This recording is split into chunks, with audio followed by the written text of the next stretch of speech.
ഉരുൾപൊട്ടലിന്റെ ബാക്കിയാണ് ഈ കാണുന്നതെല്ലാം. വയനാട് മുണ്ടക്കൈ ചൂരൽമല ദുരന്തമുണ്ടായ അതേ സമയത്താണ് വിലങ്ങാടും ഉരുൾപൊട്ടലുകൾ ഉണ്ടായത്. ഒരാൾക്ക് ജീവൻ നഷ്ടമായി. തിരിച്ചുവരവിനായി ശ്രമിക്കുന്ന ജനങ്ങളാണ് വിലങ്ങാട്ടേത്. ഉരുൾപൊട്ടലിൽ ഒരാൾക്കാണ് ജീവൻ നഷ്ടമായത്. രക്ഷാപ്രവർത്തനത്തിന് മുന്നിൽ നിന്ന മുൻ അധ്യാപകൻ മാത്യു മരിച്ചു. വീട് തകർന്നവർക്കും കേടുപാട് പറ്റിയവർക്കും സർക്കാർ ധനസഹായം അനുവദിച്ചു. പക്ഷേ ഉരുളിന് മുൻപിൽ പകച്ചുപോയ 30ഓളം കുടുംബങ്ങൾ ഇപ്പോഴും സഹായ പട്ടികയ്ക്ക് പുറത്താണ്. ഇവരുടെ വീടുകളുടെ 2 ഭാഗത്തും കൂടിയാണ് ഉരുൾപൊട്ടി ഒഴുകിപ്പോയത്. ഞങ്ങൾക്ക് സർക്കാരിൽ നിന്ന് 3 മാസത്തെ വാടക അല്ലാതെ വേറെ ഒന്നും നഷ്ടപരിഹാരമായിട്ട് കിട്ടിയിട്ടില്ല. ഇപ്പം നമുക്ക് ഇവിടെ താമസിക്കാൻ പറ്റത്തില്ല.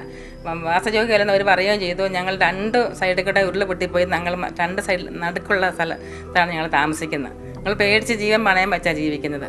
ഇപ്പം എങ്ങോട്ട് പോകും? സർക്കാർ വല്ലതും തന്നെങ്കിൽ ഇനിയെങ്കിലും ഞങ്ങളെ പരിഗണിച്ചാൽ മതിയായിരുന്നു. ഇത്ര നാളും ഞങ്ങളെ ഇട്ടുകൊണ്ട് വട്ടം കറക്കി. അത് അതിലൂടെ ഉരുൾ പൊട്ടിയിട്ടുണ്ട്. ഇതുപോലെ തന്നെ അപ്പുറത്തുനിന്നും പൊട്ടിയിട്ടുണ്ട്.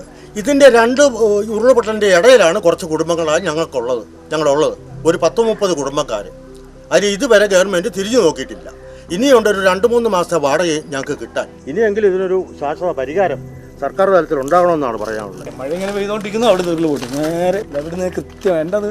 അന്നത്തെ രാത്രി ഞങ്ങൾ ദൈവം ഞങ്ങൾക്ക് ആയുസ് തന്നുകൊണ്ട് മാത്രം ഞങ്ങൾക്ക് ജീവിച്ച. അതിൻ്റെ ഗവൺമെൻറ്റിൻ്റെ ഒരു സംരക്ഷണമോ അല്ലെങ്കിൽ മറ്റൊരു ഇതും നമുക്ക് കിട്ടിയില്ല. ദുരന്തമുഖത്തുള്ള ഞങ്ങളെ പാടെ ഇത്രയും വീട്ടുകാരെ 39 വീട്ടുകാരെ പാടെ ഉപേക്ഷിച്ചിരിക്കുകയാണ്. അത് സർക്കാർ അടിയന്തരമായിട്ട് ഇടപെട്ട് പരിഹരിക്കണം.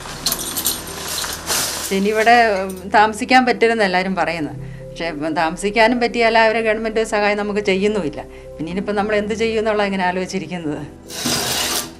വിലങ്ങാട് നിന്ന് ജോം ടി കെയോടൊപ്പം രാഹുൽ KV, മാതൃഭൂമി ന്യൂസ്.